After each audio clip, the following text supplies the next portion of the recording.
Hi there, my name is Kay Moon, and I'm a twin soul channel and Western astrologer. And this is a video about the full moon in Taurus occurring on November 19th, 2021, 3:57 a.m.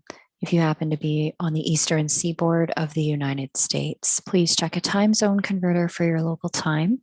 This video is the video for the Twin Soul Collective. Before we begin, just want to make a couple of quick announcements. I will be closing the calendar, I guess is the best way to say it, as I'll be taking some time off for the holidays. So right now the calendar is open for a few remaining sessions through the end of January.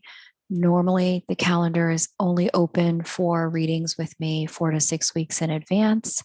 I've allowed a little more leeway time since there are certain days that I'm going to be off or weeks that I'll be off for Thanksgiving, the US holiday Thanksgiving, Christmas and New Year's, as those are holidays that I celebrate. If you'd like to grab some time in my calendar for the first part of the year, there's just a few sessions left. I highly encourage you to get them now because once the calendar closes, it won't reopen again until some point in December when we can get back into that 4 to 6 week lead time window. You can book your readings over at kmoonastro.com if you are called to do so. Otherwise, you're welcome to book time with me when the reading calendar reopens, and that would be for the end of January, beginning of February, and that won't reopen until some point in mid to late December to be able to do that. So there we are with that. And then I do expect that there may be some opportunities in here where I might answer some questions for people with single question readings. If you're on my private list, the link to that is below this video. I'll be announcing it there rather than on the channel as a whole. So if you know you'd like to just ask one question and get it out of the way before the end of the year, definitely sign up for the my private list, and I'll notify you when I do one question live readings. And then finally, I do expect that there may be, I'm not going to fully say that it will be the case yet, but many of you asked for the recorded teachings from Q&A with Kay this year. I ran 2 live groups that had the exact same content. They both sold out pretty quickly, to be honest. I was shocked, but you can, I will be providing access to the recorded content, the teaching parts of the content, perhaps next Friday and next weekend, as part of just an offering to support the collective with mirror work as we close out some cycles moving out of 2021 and into 2022. So be on the lookout for that. If you're called to access that content and you missed it, you'll definitely enjoy being able to listen to the recorded teaching content from that period of time. So all of that to say, let's dive into this full moon in Taurus energy. If you're new here, welcome. It's great to have you. If you hear something that resonates for you and you haven't already subscribed, definitely subscribe. And what would be even better is if you hit that like button, that would be fantastic as well. All right, let's jump in. So we have for divine counterparts starting this lunation, the 2 of them, get my annotation tools together. Here's Juno, here's Venus. They're still rolling in a harmonious formation called a sextile as we close out the year. And when the 2 are moving in sextile energy and collective energetic forces, part of what they're experiencing is union energy through the lens of whatever else is going on. And so to get the full story and the full context, I highly recommend you listen to the Lightworker Energy Update video, because that will help you understand what type of union energy is taking place between divine masculine and divine feminine energies at this time. So a lot of closure energy going on here, completion of cycles, releasing old patterns, particularly in thought and communication, with Mercury opposite this full moon, confrontation of old fears and airing out of the proverbial closets, airing out of the subconscious mind. And so with these two anchoring in and holding kind of a gateway or a portal for union energy in the collective energy spaces, because the two of them are sitting in that sextile formation of the harmonious formations, it is the least harmonious. So in order to take advantage of it, it really does require both parties are willing to do some work. Specifically, given the last 3 to 4 lunations, look in the mirror at themselves, who they've been and how they've been operating in their connections. If both parties are willing to do that and come to the table really looking out for themselves with self-love and a lot of sovereignty and a willingness to collaborate from a place of self-love, you're going to find that this union energy flows really nicely for both people, where both people are actively still integrating lessons of self-love. They have a ways to go on allowing self-love to be a concept that is anchored in their third dimension and the way they live, the way they work, the way they parent, the way they are friends, siblings, children, and neighbors. Where self-love just isn't accounted for, you're going to find that at this period of time, the divine counterparts flowing in sextile formation here is going to call forward internal divine masculine, internal divine feminine to work together to elevate the soul toward this level of sovereignty, toward greater sovereignty. And this is, really evidenced by this formation here. The two of these are in sextile. I go into the reason why Leo energy is the answer for what we are dealing with at this time. There's some heavy duty T squares with Saturn as the fulcrum point, with Jupiter as the fulcrum point, both of these in Aquarius.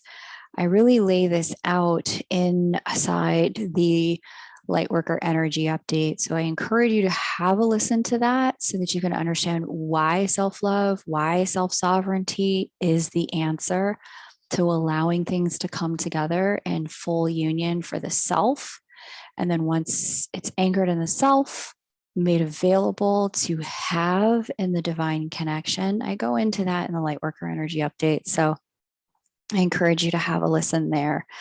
But as we're looking at this energy, one thing that's really jumping forward, aside from that, or let's just say that's the chapter or like the section of the book, this particular moment in the chapter or this, place in the section of the book, this is really this energy is really about working through a lot of the past wounding on both sides in love.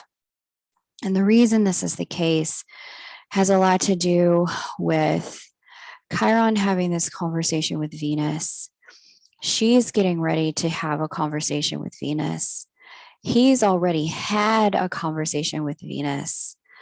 And there's this energy of needing to look back, especially with Venus preparing to go retrograde. She's just hit shadow point. Venus governing love and relationships. She's going to go retrograde in the sign of Capricorn. And so she's going to bring back themes of yesterday, themes of yesteryear in the house that is Capricorn governed in your chart. So for my star schoolers, I want you to pay attention, take a look at your chart again, see which house Capricorn governs. People say Venus retrograde is notorious for bringing back lovers from the past, but that's really only going to be true for you if Venus is either a ruler of your seventh house of committed partnership, a ruler of your first house of the self, and or if Capricorn is going to be the ruler of that seventh house of committed partnership or Cancer. In those circumstances, you can expect that some theme from the past, either soulmate or maybe even your twin soul, if there's been separation, could show up during this Venus retrograde. And this particular energy can facilitate a revisitation. If somebody old from the past shows up, or thoughts, feelings from the past show up, sometimes it's not necessarily to rekindle, it's to put a period on the sentence from the past. It's to get closure, completion, and to let go. It's very rare that relationships or new beginnings started within the period of time of a Venus retrograde last once Venus moves direct, and she will move direct in February of 2021, but we are already feeling the starting energies of the Venus retrograde now. The last time we had a Venus retrograde would have been in the summer of 2020, probably about May, June. So you can kind of think back to what themes may have come up for you at that time. It would have been different themes depending upon what your chart looks like. I believe that Venus retrograde was in the sign of Gemini. But note that Venus retrograde periods of time can be, because Venus governs relationships, love. It also governs money and things we value. This could be a period of time, especially if Venus is going to retrograde in your 10th house, career and fame, your house of honors, or your second house, that house that's all about money and finance. If Venus is going to retrograde there, you may find old jobs, old work, old opportunities resurface, or they're like, hey, can you come in and help us out as we close out the year? And it'll give you the opportunity to take a look. Is this job aligned? Work like this aligned? Do I want to continue in this direction for myself? Or is it, in fact, was it right for me to move on? You'll get that 2020 vision through the lens of the Venus retrograde. So just know that energy is coming in. And because we're kind of kicking off this cycle with Venus really talking to Chiron as she slides into the retrograde zone, Chiron's kind of the last major conversation she'll have, in addition to Uranus and Chiron speaking to Venus as we're moving into this period of time. Insight, revelation, where we're having we're having our own personal pity parties because we're not enough. We don't think we'll ever be enough. We're wallowing in our past pain, parking in it, where we're doing that kind of stuff on the verge of something new unfolding in 2022. This particular Venus retrograde is going to be a wake-up call, a pretty big one. So expect change, expect insight, expect revelation. Most of it, you're going to may think it may be about other people, but what's really going to be reflected back is ourselves, how we've changed, how we have grown, how we are now different than who we were when that old thing was in our life before. Okay, and so this energy is going to be relevant for both divine masculine and feminine. As I mentioned, there has been, in the previous lunations up to this point, there's been a lot of activity between the soulmate, who I read as Venus, and Jupiter, whom I read as the divine masculine, Mars, whom I read as the masculine soulmate, and Juno, whom I read as the divine feminine. Now look, we all have both energies within us. Regardless of what gender we were born to, transition to, who we are, we all have both masculine and feminine energies. And so there's been this internal and external, I want to say, a bit of musical chairs in the world of dating, mating, and relating, as we figure out what's going to blossom and where we are most needed in terms of our loving, our leadership, and where we are guided to in terms of our learning, growth, and development. There's been some musical chairs going on these last several months and going into 2022. So this energy continues. There may be certain lessons with old soulmates or new soulmates that are just on schedule for right now for some of us to learn, and leadership that's on schedule for right now that our lessons in love have prepared us to provide for soulmates. If that's the case in your situation where, your divine counterpart is being called away to do something else, or you yourself is being called away to do something else, my best counsel is to always try to greet it with love. Try to understand that there's more to being a divine counterpart, a twin soul, than, Ken and Barbie play house, right?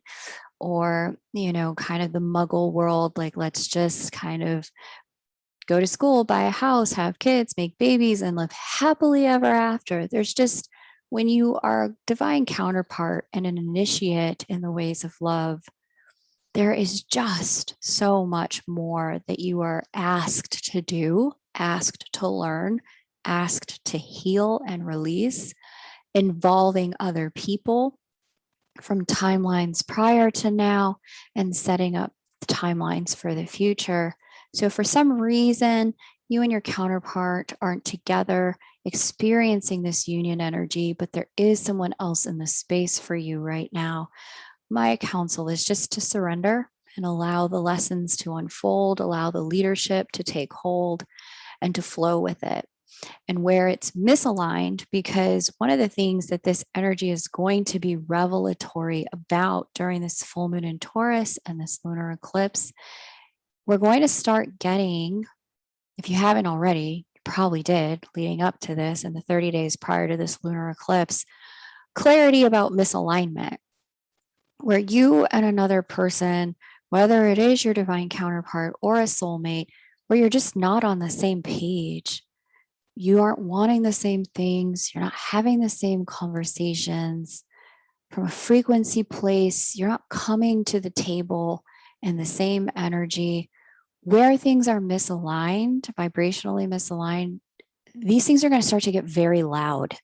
And they're supposed to, because the way the energies of the lunations have flowed, there has been a strong Plutonian influence for every lunation leading up to this lunar eclipse in Taurus.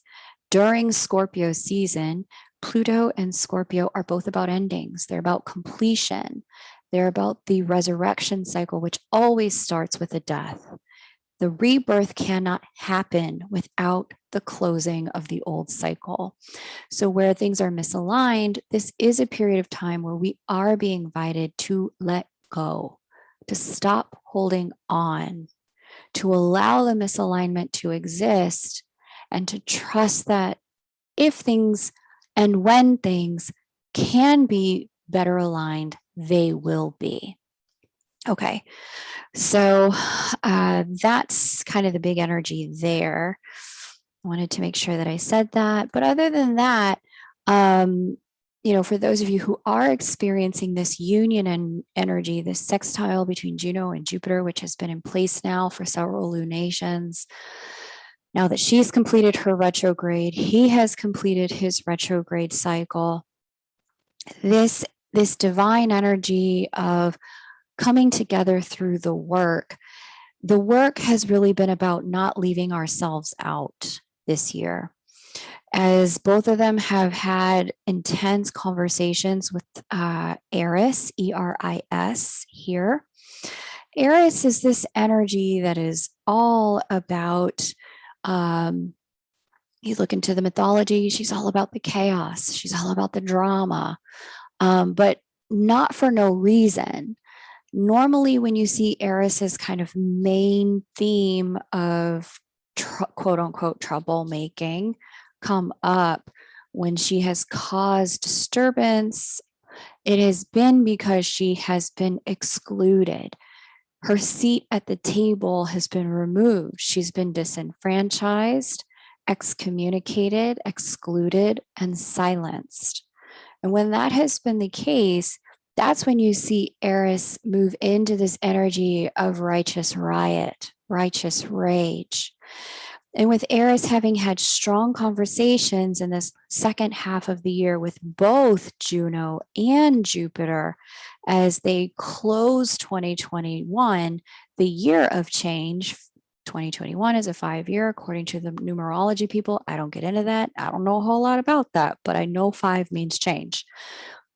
Aries' energy influencing the fields of divine masculine and feminine is calling forward both counterparts to pay attention to where they have participated in their own victimization, where they have been silent in their own disenfranchisement, to where they have been, where they have kind of turned the other cheek to their own exclusion, and to start being about the business of self-inclusion, of allowing themselves to be considered when they're considering when they're considering what they're going to do for the collective. That's the divine masculine side.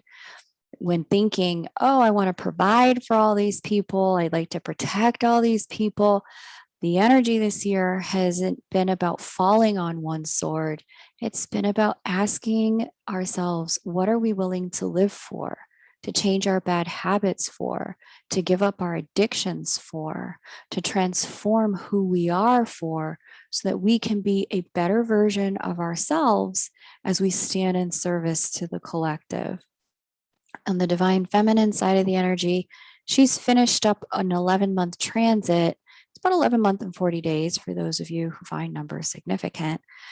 She's been in this 11-month transit all about truth and wisdom and finding her higher intelligence, her higher guidance, and standing for that truth in her life. Now she's moving out of the sign of truth, and she's at the first degree in the sign of structure. And in the sign of structure, she is being asked to pay attention to what those truths taught her and to align the structures of her life accordingly. That truth, as she was moving through Sagittarius, would have also illuminated for her in trying to Aries, where is she excluded? Where is the divine feminine silenced? Where has the divine feminine been disenfranchised? Where has her seat at the table been erased? And now that she's moving into the sign of structure, she's being asked to make her own chair. And if she can't make it, to just sit on the table itself. And so this energy here for both counterparts it is a resurrective type of energy. It's an energy of, coming down off your self-made cross. If, crucifixion kind of commentary, is in your background, you kind of understand that, or I think we all kind of understand that collectively, coming down off your own cross and then burning the damn cross, not letting yourself be put back on it by anyone else, and not participating in your own crucifixion from a place of old woundedness. And so there's very strong self-love, self-inclusion themes going on, not just at this full moon in Taurus, but at also the other lunations. And with this one being a lunar eclipse, there's some definitive inability to participate in patterns of self-victimization anymore. That's a huge theme going forward. And so you'll find that places, that people, circumstances, work, love, home, or otherwise, that have only thrived and survived as long as you were self-mutilating, as long as you were falling on your sword, as long as you had to give more than the other people. Those kind of circumstances are becoming gravely untenable at this time for everyone in the collective. And you will find that where they are not ending themselves automatically, the ridiculosity of untenability at this point is going to be so loud, it's almost comedic. It's trying to force your hand to end it yourself, to step into that sovereignty, step into that power, and create the completion that has been warranted for many months, if not years, leading up to this point. Okay, so that's how this energy kind of all fits together. Lunar eclipse portend endings and closings, full moons, culminations and completions. This is like double ending, double completion, or 10x ending, 10x completion, especially because this full moon in Taurus is happening during Scorpio season, and Scorpio does govern that energy of the completion cycle. Okay, let's just see what else is going on here. Like I said, if you want to talk through this for yourself, if you're in the midst of these changes, book a time in my calendar. We can map it out for you and what 2022 is going to be about, but do it now because I will have to close the calendar for several weeks before you'll be able to book again. So we have, we talked about divine feminine, creating a new structure for her life, materializing the truths uncovered during her Sagittarius transit into form in the physical world. I also want to address that she has officially changed signs. And like I said, this is the first time she's done this in 11 months and 40 some odd days, I believe. She's now in the sign of physical form, and she's going to be here through February 1st. So we have this mid-November all the way through December, all the way through January. So it's like 2.5 months of Capricornian energy, where inside divine feminine energetic fields, there's going to be a little bit of this energy of, there's a pull toward walking the talk. There's a pull toward putting the money where the mouth is. There's a pull toward formalizing that which she's been thinking about and talking about all year and making it real in the third dimension. And where it's not real, it's not relevant to her as she moves into Capricorn. There'll be this kind of like, yeah, I hear you talking, but I don't see you walking kind of energy in divine feminine energy fields, especially as she wraps up here with Aries. For a lot of divine feminines who've been hanging out in longing or waiting energy, you're going to find that at this lunation and this lunar eclipse, that energy is done. You've been released from that. If that has been the field that you have been in, an energy of hoping, longing, waiting, yearning, many of you are going to find that as she moved into Capricorn in the last 10 days, I believe, something shifted. You feel something different where you are like, if it's just not real, it is really irrelevant right now. And I'm not interested in hope or fantasy or the fifth dimension and having a fifth dimensional connection that doesn't ever exist in the third dimension. You come meet me here in the third dimension and then we'll talk. But you don't want to meet me in the third dimension? Don't come knocking on my door in the fifth. I don't want to hear it there. There's that little bit of, I almost want to say, with the Aries influence as she walks into Capricorn, a little bit of that internal righteous rage, righteous riot that's helping the divine feminine energy to step into anchoring her own union energy in the third dimension, union with self, union with divine, union with the lessons that she's learned, union with soul group, all of that coming into the third dimension for anchoring and building at this time. So, like I said, it's about a 2.5 month transit before she moves into the sign of the collective, where she'll stay for another 11 months. Okay.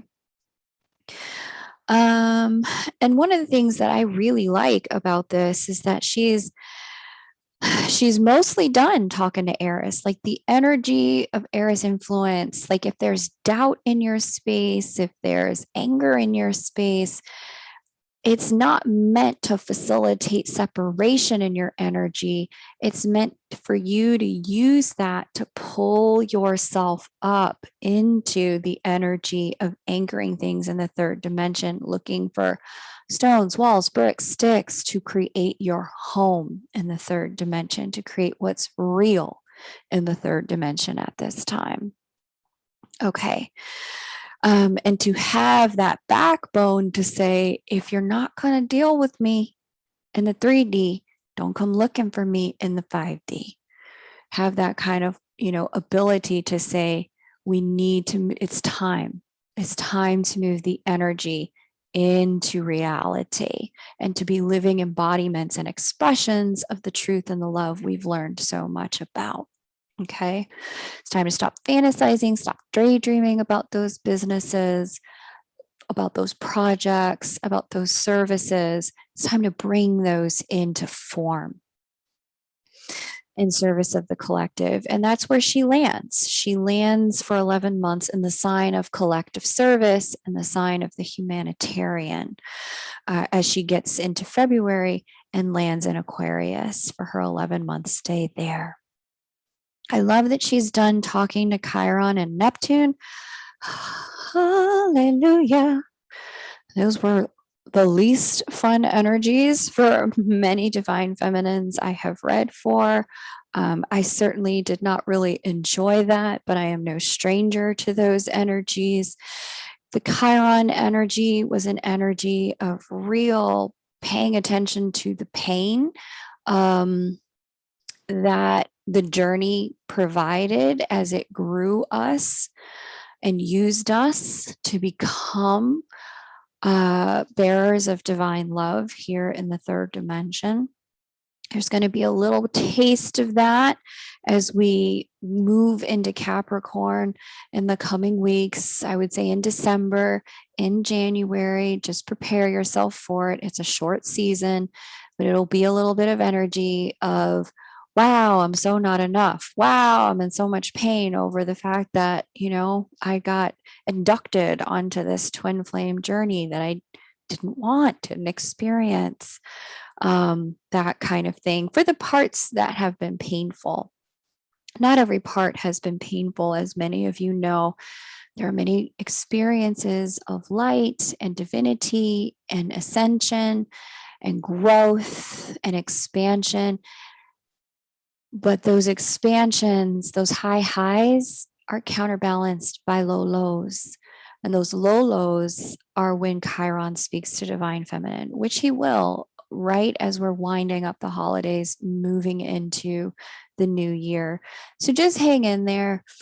For those of you that know you struggle with things like depression or automatic negative thinking, or in emotional challenges during holiday seasons, do the best you can to keep it light. Watch comedies. Don't watch things that make you cry. Take a break from things that feel really heavy. Give yourself extra nurturance in the arena of food and supplementation. If you know you need medication to get through, the season of darkness in the northern hemisphere, get the meds. Don't try to go it without them, because this will be a little heavier, a little harder. And then know that there's going to be light on the other side. This is just a season. It is a transit. It will not last. But don't try to force yourself to pretend like everything's going to be great, because there will be a little bit of heaviness as we close out this year, given, just what it's cost to be an initiate in the ways of love. This is not an easy path. Okay, so there's that, but she is done talking to Neptune. Great. She's done with that fogginess, which I hated. And she's going to be in her final conversation with Chiron for a while, which I am grateful for. Difficult conversation with Chiron. Let's see. Now she's going to be in Capricorn until February. When she moves into Aquarius on February 1st, that is going to coincide with the end of the Venus retrograde on January 29th. So just know that those two things, those shifts are happening hand in hand, and they will be in the feminine energy fields, right? So this Venus retrograde may take us into cycles of forgiveness, completion, longing, resurfacing old loves, old energies, resurfacing old patterns in love, old thoughts, old behaviors, if not old people themselves.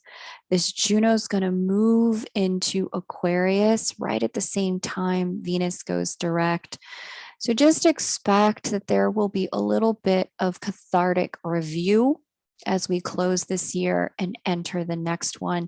And then you can use this energy quite consciously to demarcate that which you're choosing to leave behind, that which you are surrendering to leaving behind, because life has completed those cycles. You can't go back if you tried. They've taken those things from you. And then to give yourself the opportunity to be in the energy of, okay, well, there's a clean slate here. What might I want to experience next? What's in my desires to birth next in my feminine energy? Okay. And again, doesn't matter what kind of body you got, we all got male and female energy. All right. Okay. So that's divine feminine energy. If you want to map that stuff out, you know where to find me at kmoonastro.com for yourself. Let's just see.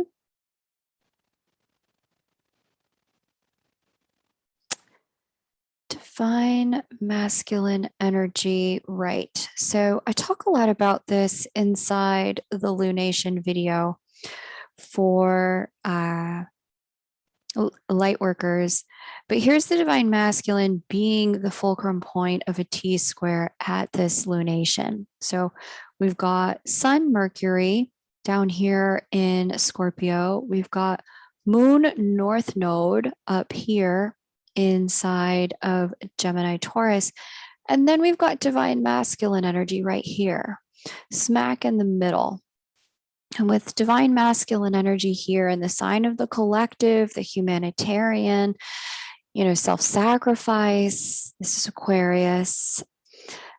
Anytime we have a T square, the way to work with the tension of the energy is to call forward the sign that's conspicuous in omission. Now we have 4 fixed signs: Scorpio, Aquarius, Taurus, and the only sign left that's not occupied by any planetary energy is Leo.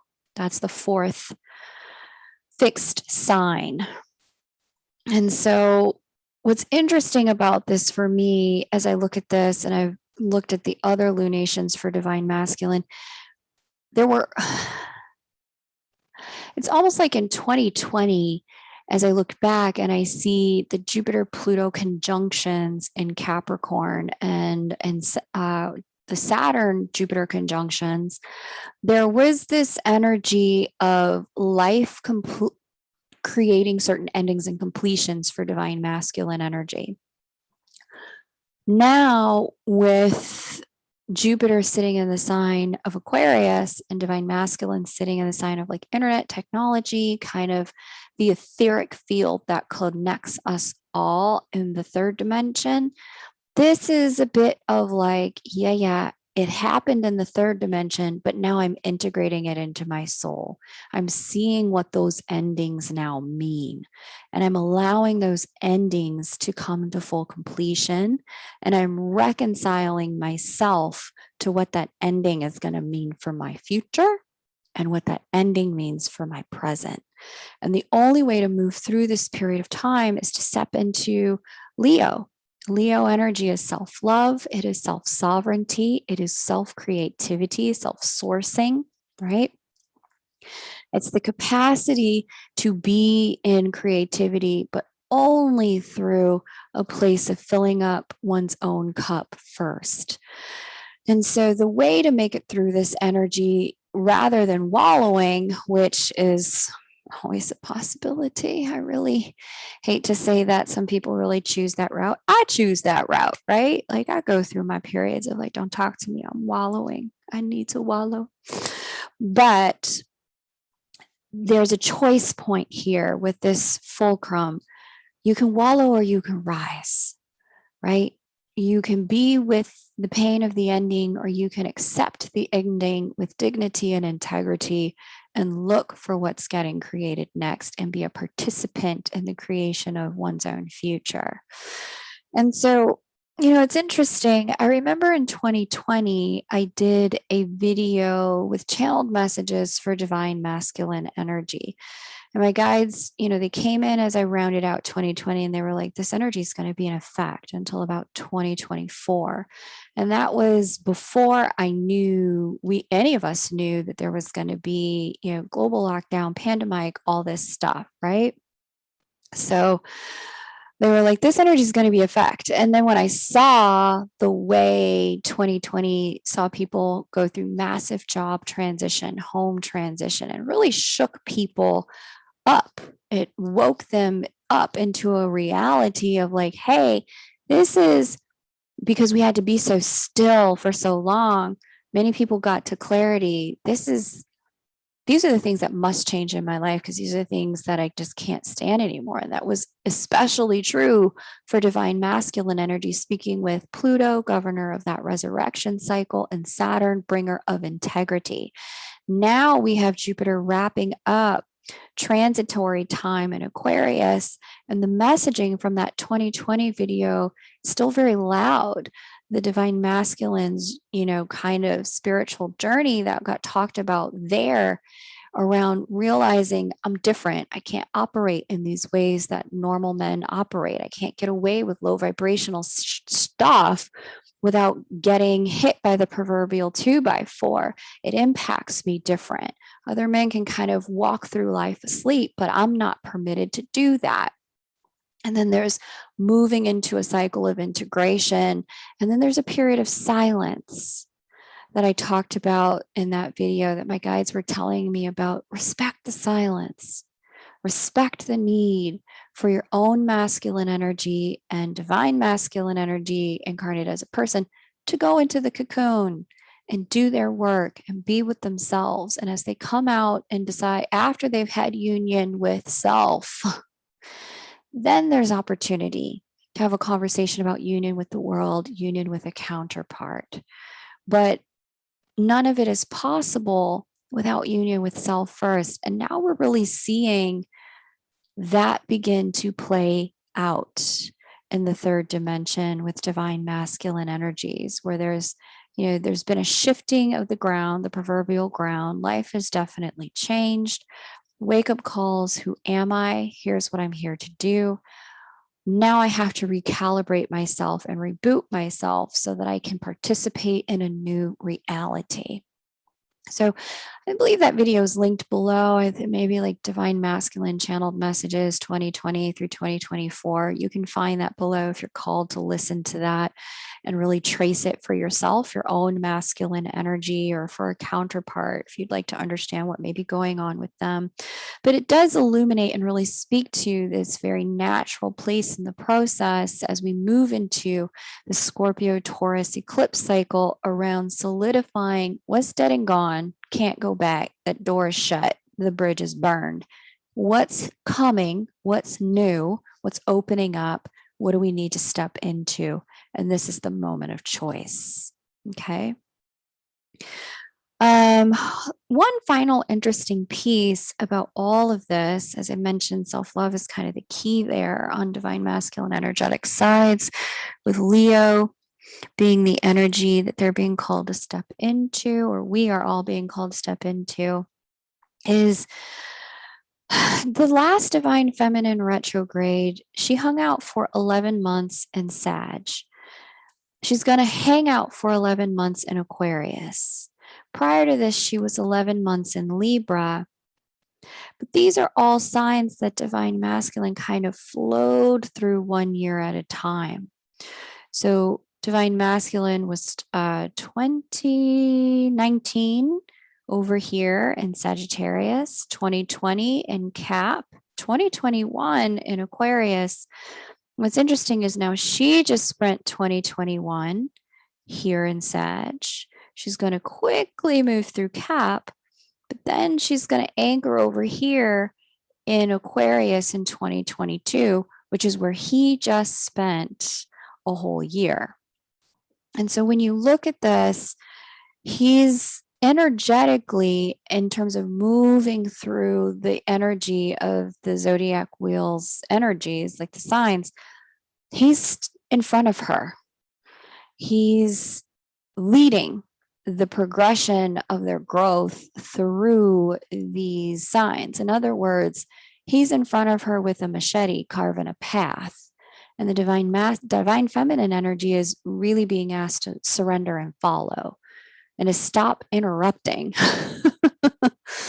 his work in carving the path. And if you look at this from the perspective of internal divine masculine and feminine, right? You've got this internal masculine energy, which is being taken through the changes in the third dimension, right? Your masculine energy has gotten shaken up. It's been told what it can do, can't do, and how it's meant to grow. It's being asked to stop self-sacrificing so that it can be a better provider, protector, leader. And the divine feminine energy is right behind, moving through those same signs and being asked to learn the same lessons just after. And then they sync up in 2023 over here in Aquarius. Okay. In Aries. Sorry. Woo! They sync up in 2023, January in Aries. So it's about a year's away. All of that to say that, again, that 2020 message around just, what the masculine energy goes through. And then the feminine energy message when she was out here in Libra, which is about her heart leads the way. I had a very interesting email from a client that I'll just read to you. She had seen that video back in the day and she got new revelation on it now. And I want to share the distinction and mindset with you that she had, because it's a distinction that I think will help many who listen to this understand how to show up in their connection and work with this energy. So let me grab that. So shout out to the woman who wrote this. You know who you are. She says, I was thinking about your video entitled The Divine Feminine's Heart Leads the Way. So that was the channeled message for 2020. She said, and I think when I first listened to it, I believed I was in charge of the journey, even though you didn't say that. Now I understand that divine feminine must surrender her ego completely. And this is how she leads spiritually. If she can drop all of her selfish agendas, she's liberated, thereby liberating her divine masculine. She said, I just put it all together tonight for myself, so I wanted to share it with you. Thanks for all of your channeling and wisdom over the past several years. It's been invaluable. And that's really it. When divine masculine is out in front, of divine feminine, vibrationally, energetically in this way, because they're both moving in this direction, it really does force divine feminine to learn how to surrender, to drop the ego, to drop the need to control this, to drop the story about what it means that it's not going her way. And it forces her to get anchored into the heart space energy so that she can be about the business of really elevating feminine energy and not trying to be out there in front, right alongside. Like, no, you're not doing it right. Give me the machete. I'll do it. That's not the vibe, y'all. That is just that is not the mood. So let them have their journey. You have yours. Work with spirit and the way it is showing you. You are capable of surrender. You are capable of growth at this time. And you'll find that the path unfolds with a lot more grace and ease. Okay. And trust that there is a divine plan here, that we can trust that if Jupiter is out in front of Juno in the progression of these planets or the precession of these planets, there is a reason for that.